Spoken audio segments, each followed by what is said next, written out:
So మీరు నా ఛానల్కి సపోర్ట్ చేయాలి అనుకుంటే ప్లీజ్ ఈ వీడియోని స్కిప్ చేయకుండా చూడండి. మీరు కొంచెం చూసి కట్ చేస్తే అది రికమెండేషన్స్లోకి వెళ్ళదు, వ్యూ డ్యూరేషన్ తగ్గిపోతుంది. లగేజ్ అయితే సర్ది పెట్టేసిన. టైం వచ్చేసి ఇప్పుడైతే 6:30 అవుతుంది. సో 7:45కి ఏమో బస్సు ఉంది తిరుపతికి డైరెక్ట్. బస్సు అయితే బుక్ చేసుకోవాలా. సీట్లు అయితే అవైలబుల్గా ఉన్నాయి, ఆన్లైన్లో చూసిన. Hey hello riders and adventure seekers, I'm Harnath Bandi and welcome to my channel.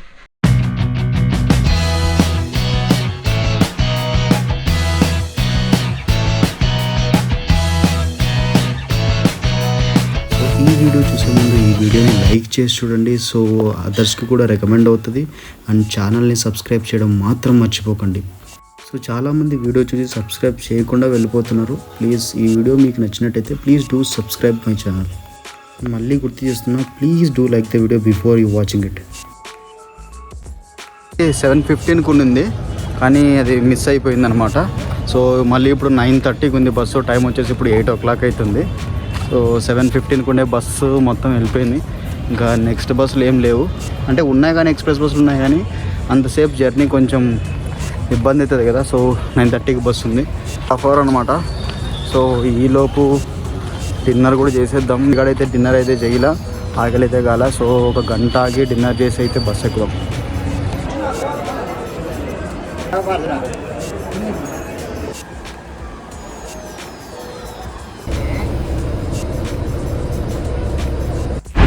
ఈరోజు అయితే సాటర్డే కదా, క్రౌడ్ అయితే బీభత్సంగా ఉంది. అంటే అనుకున్నాను నేను యాక్చువల్లీ శ్రీవారి దర్శనం టికెట్లు అయితే దొరకలేదు. నేను పద్మావతి అమ్మవారి దర్శనానికి అయితే స్పెషల్ టికెట్లు తీసుకున్నా, బట్ క్రౌడ్ మాత్రం ఒక రేంజ్లో ఉందన్నమాట.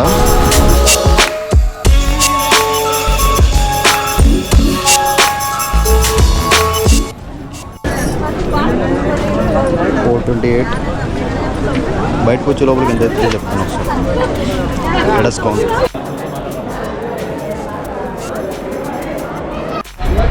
సో టైం వచ్చేసి 6 o'clock అవుతుంది. అండ్ రిపోర్టింగ్ టైం వచ్చేసి రేపు మార్నింగ్ 5 o'clock వచ్చింది. నాకు అర్థం కావట్లేదు ఏం చేయాలో అంట. సో 4:30కి మనం లైన్లోకి వెళ్తే గెస్ వాట్, 6 అయింది ఇప్పుడు. 2.5 hours. It is not for Darshan, it is for token only. So one complete day అంటే రేపు ఇప్పుడు కరెక్ట్గా 6 o'clock అవుతుంది. రేపు మార్నింగ్ 5 o'clockకి రిపోర్టింగ్ టైం అంట. అండ్ ఇచ్చిన స్లాట్లోనే దర్శనానికి వెళ్ళాలని చెప్పారు. మరి one day what should have to do. So ఇప్పుడైతే తిరుచునూరుకి వెళ్ళి పద్మావతి అమ్మవారిని దర్శించుకొని వద్దాం. టైం అయితే చాలా ఉంది. రేపు మార్నింగ్ 5 o'clock అంటే ఒక 2 hours అటు ఇటు వెళ్ళొచ్చు, కానీ చాలా ముందుగా అయితే వెళ్ళలేమన్నమాట. ఫస్ట్ పద్మావతి అమ్మవారిని దర్శించుకున్న తర్వాత అకార్డింగ్లీ ప్లాన్ చేసుకుందాం ఏం చేయాలా నెక్స్ట్ అన్నట్లు. సెల్ ఫోన్ పెట్టేసి ఓకే దర్శనం 6-6:30 వరకు లైన్లోకి 7 గంటల దర్శనం 7 గంటలకు దర్శనం చేసుకునేసి మళ్ళీ సభ దర్శనం వెళ్ళిపోయేసి మళ్ళీ నేరు పనికి వెళ్తాం. ఓకే థ్యాంక్స్ అన్న.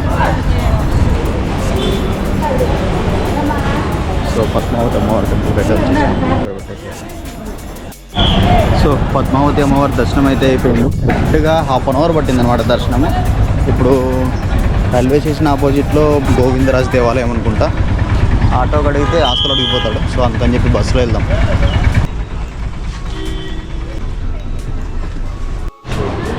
సో గోవిందరాజు టెంపుల్కి అయితే వచ్చేసినాం. అండ్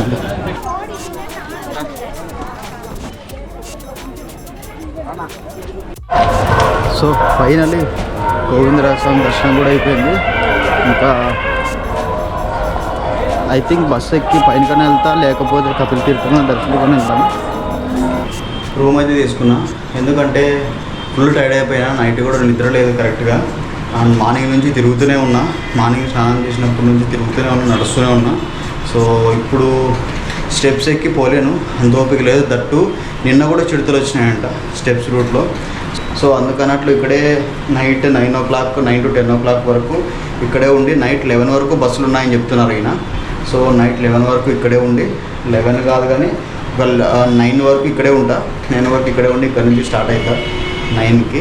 సో 9కి బస్సు ఎక్కినా కూడా 10-11కి ఇక్కడ రీచ్ అవుతా. సో అక్కడ స్నానం చేసేసి 2 o'clock అలా దర్శనానికి వెళ్ళినా కూడా సరిపోతుంది. బెటర్ ఉంటుంది అనమాట. ఇప్పుడు అక్కడికి వెళ్ళి మళ్ళీ స్ట్రెయిన్ అవ్వాలి అండ్ అక్కడ ఏం ఒక ప్రాపర్ రూమ్స్ అనేవి ఏమి ఉండవు, లాకర్స్ కూడా దొరుకుతాయో తెలియదు. సో అందుకన్నట్టు కొండపైకి వెళ్ళి ఇబ్బంది పడడం ఎందుకన్నట్లు ఇక్కడ రూమ్ తీసుకున్నా. అండ్ రూమ్ వచ్చేసి భయంకరంగా ఉంది, వదిలేదు. నార్మల్గా జస్ట్ ఒక 4-5 అవర్స్ రెస్ట్ తీసుకోవడానికి ఇంతకంటే బెటర్ రూమ్స్ అయితే మనం ఎక్స్పెక్ట్ చేయకూడదు. అండ్ రూమ్స్ దొరకడమే కష్టంగా ఉంది తిరుపతిలో, రూమ్స్ కూడా దొరకట్లా. అండ్ ఇది వచ్చేసి నాకు 9 అవర్స్ చెప్పిన, ఒక 9 అవర్స్కి రూమ్ 6 to 9 వరకు ఉంటానని చెప్పిన.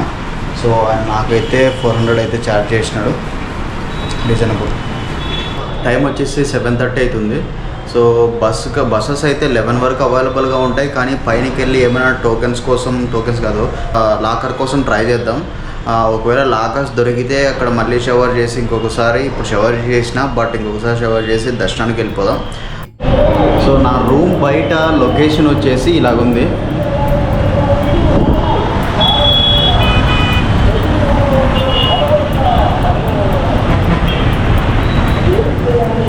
సో మొత్తం తిరుపతి అంతా కనిపిస్తుంది. ఇది యాక్చువల్లీ ఇది రూమ్ వచ్చేసి 3rd ఫ్లోర్లో ఉంటుంది అనమాట. నేను ఎక్స్పెక్ట్ చేయలేదు ఇంత మంచి లొకేషన్ ఉంటుందని చెప్పి. మార్నింగ్ నుంచి చాలా బాగుంది చూడడానికి లొకేషన్. రూమ్ అయితే ఏం అంత లేదు కానీ చాలా గలీజ్గా ఉంది, రూమ్ అయితే ఏం బాగలేదు చూడడానికి. అంటే ఏదో ఒకటి ఒక 9 అవర్స్ స్టే చేయడానికి ఏమైతే అని చెప్పి తీసుకున్నా, ఇంకేం కంప్లైంట్ చేయలే. కానీ వ్యూ అయితే చాలా బాగుంది. సో బస్సెస్ వచ్చేసి అక్కడ ఉంటాయి, అక్కడ విష్ణు నివాసం అనేది కదా, సో బస్సెస్ అక్కడ ఉంటాయి. సో అసలు నాకు స్టార్టింగ్లో బస్సెస్ ఎక్కడ ఉంటాయో మళ్ళీ కనుక్కోవాలి బయటికి పోయినట్టు అనుకున్నా, కానీ ఇక్కడ పైన చూస్తే అర్థమవుతుంది బస్సెస్ అక్కడే ఉంటాయని. మార్నింగ్ వచ్చినప్పుడు అట్లే వచ్చిన, కొంచెం కన్ఫ్యూజన్గా ఉండింది అనమాట వచ్చేటప్పుడు. ఎందుకంటే చాలామంది క్రౌడ్ ఉన్నారు. అండ్ ఈరోజు సాటర్డే కదా, అండ్ ఐటీ ఎంప్లాయీస్ లేకపోతే రీసెంట్గా 10th క్లాస్ ఎగ్జామ్స్ కూడా అయిపోయినాయి. సో క్రౌడ్ మాత్రం చాలా హ్యూజ్గా ఉంది. మీరే అర్థం చేసుకోండి. ఈరోజు మార్నింగ్ నేను టోకెన్ తీసుకుంటే రేపు మార్నింగ్కి వచ్చేసింది అనమాట. సో టిఫిన్ అయితే చేయలే, బస్సులో వెళ్తే మళ్ళీ తిప్పేస్తుందేమో అన్నట్టు. బస్సెస్ అయితే ఇక్కడ అవైలబుల్గా ఉన్నాయన్నమాట. ఏ బస్సెస్ కారణాల కోసం గేట్ 2 దగ్గర. సో అవైతే వెళ్ళమంట, కొంచెం ముందుకైతే వెళ్ళమన్నాడు. మేబీ ఈ బస్సులో అయితే వెళ్తాయేమో. సో ఒక్కొక్క బస్సు కదిలిన తర్వాత ఇంకా అన్ని కదులుతాయి అనమాట. ఏమంటే కదలు ఒక లైన్ ప్రకారమే కదులుతాయి అనమాట. బస్సు అయితే ఎక్కుతున్నాం.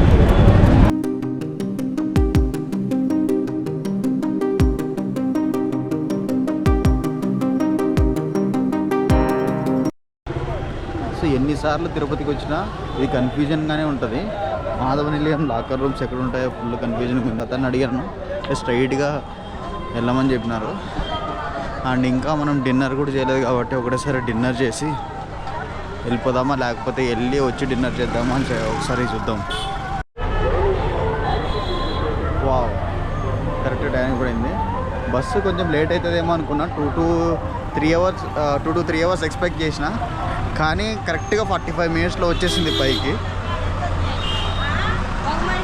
అండ్ కొంచెంసేపు లాకర్ రూమ్స్కి వెళ్ళి కొంచెంసేపు రెస్ట్ తీసుకొని స్టార్ట్ అయిపోదాం. 5 అన్నారు, అంటే 2 o'clock వరకు అలౌ చేస్తుండొచ్చు. ఇప్పుడైతే అలౌ చేయరు, ఇంపాసిబుల్ అనమాట. 5కి స్టార్ట్ పెట్టుకొని ఇప్పుడైతే అలౌ చేయరు. టైం అయితే 9:30 అవుతుంది అనమాట. బట్ క్రౌడ్ చూడండి ఎట్లుందో. సండే కదా, ఆబ్వియస్లీ ఉంటుంది. సో క్యాష్ అయితే లేదు, సో క్యాష్ తీసుకుందాం పోయి. బికాస్ తిరుపతిలో క్యాష్ అనేది ఇంపార్టెంట్. ఫోన్పే చాలా వరకు వర్క్ అవ్వవు అనమాట. ఇక్కడ నాకు కావాల్సిన లాకర్ రూమ్స్ అసలు దొరకట్లా. ఎక్కడుందో ఫుల్ కన్ఫ్యూజన్గా ఉందన్నమాట.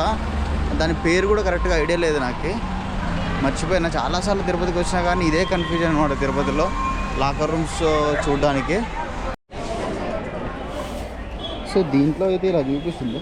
కొంచెం ముందుకెళ్ళి ఐ గెస్ లెఫ్ట్ తిరిగితే వచ్చేస్తుంది అని చూపిస్తుంది. ఇంత క్రౌడ్ పెట్టుకొని నేను పోయి లాకర్ల కోసం పోతున్నా. అంటే అట్లీస్ట్ కొంచెం ట్రై చేద్దాం, ఎందుకంటే సాటిస్ఫాక్షన్ ఉంటుంది కదా. ఒకసారి క్రౌడ్ చూడండి.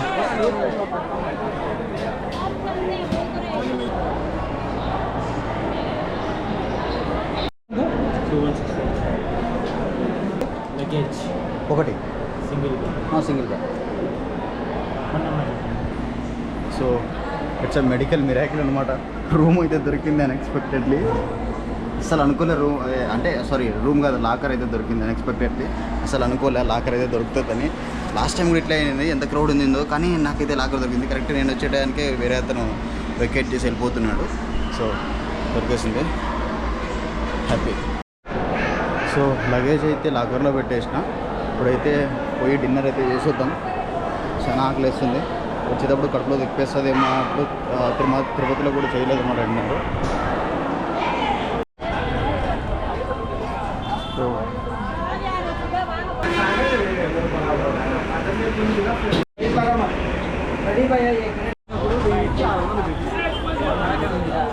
తిరుపతి మొత్తం ప్లాస్టిక్ బాటిల్స్ ఉన్నావు అనమాట. ఇలాంటి గాజు గ్లాసులు ఉంటాయి. Hello guys, good morning. This is day 2 in Tirupati. Time వచ్చేసి ఎగ్జాక్ట్లీ 3 o'clock అవుతుంది. మన స్టార్ట్ వచ్చేసి 5 o'clock. ఒక 2 hours ముందే బయలుదేరుతున్నాం. So let's see. ఇప్పుడైతే కరెక్ట్గా 3:10 అవుతుంది టైము. సో ఎన్ని గంటలకు బయటకు వస్తాం చూడాలి. దర్శనం అయితే టోకెన్ ఉండే వాళ్ళకి దాదాపు 5 hours పడుతుందంట. And will see what will happen.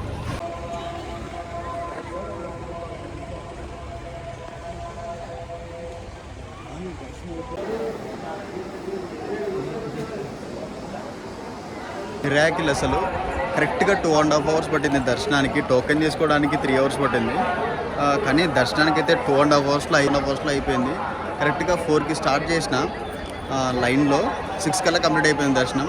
And laddu కూడా తీసుకున్నా. ఇప్పుడైతే దాదాపు 8 o'clock అవుతుంది. లడ్డు తీసుకుని బయటకు వచ్చే లోపలికి కొంచెం లేట్ అయింది.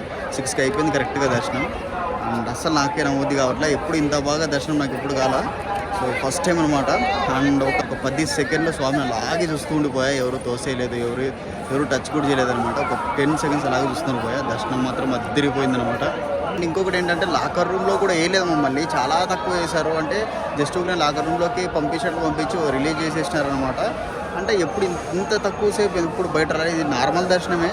స్పెషల్ దర్శనానికి కూడా పోలే, 300 rupees దర్శనానికి కూడా పోలే. 2.5 hours దర్శనం అయిపోయిందంటే అద్దరిపోయింది అనమాట దర్శనం అయితే. అంటే ఎక్స్పెక్ట్ చేయలే. ఫస్ట్ స్టార్టింగ్ నుంచి Saturday Sunday actually literally 12 hours చెప్పినారు అనమాట. నార్మల్ దర్శనం టోకెన్ తీసుకుంటే 12 hours పడుతుంది. అండ్ మామూలు దర్శనం అయితే ఫ్రీ దర్శనం అయితే 30 hours ప్లస్ పడుతుంది అన్నారు.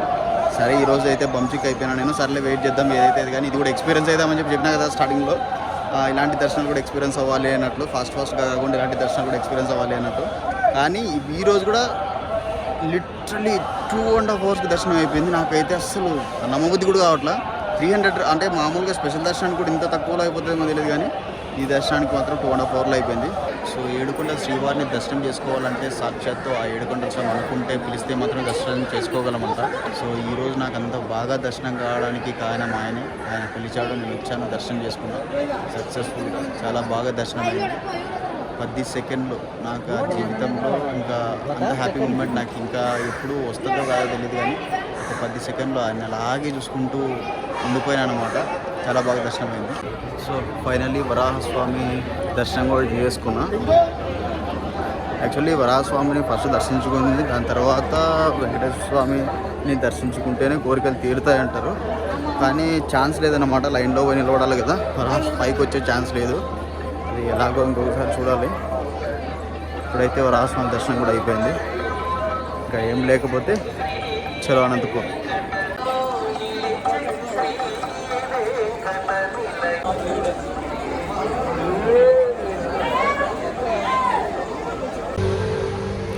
సో ఇప్పుడైతే రిటర్న్ లాకర్ రూమ్ దగ్గరికి అయితే వెళ్తున్నా, మాధవ నిలయం దగ్గరికి. ఇక్కడి నుంచి దాదాపు 1.4 kilometers ఉంది. వెహికల్స్ ఏమీ కనబడట్లేదు. సో అందుకని చెప్పి బై వాక్లో వెళ్తున్నా. టైం వచ్చేసి 9 o'clock అవుతుంది. సో ఒక 2 to 3 hours కొంచెం అట్లా పడుకొని రెస్ట్ తీసుకొని ఆఫ్టర్నూన్ నుంచి స్టార్ట్ అయిపోతా ఊరికి. సో ఏమన్నా ఉంటే బ్లాగ్ చేస్తా, లేకపోతే బ్లాగ్ని ఇక్కడికి క్లోజ్ చేసేస్తా.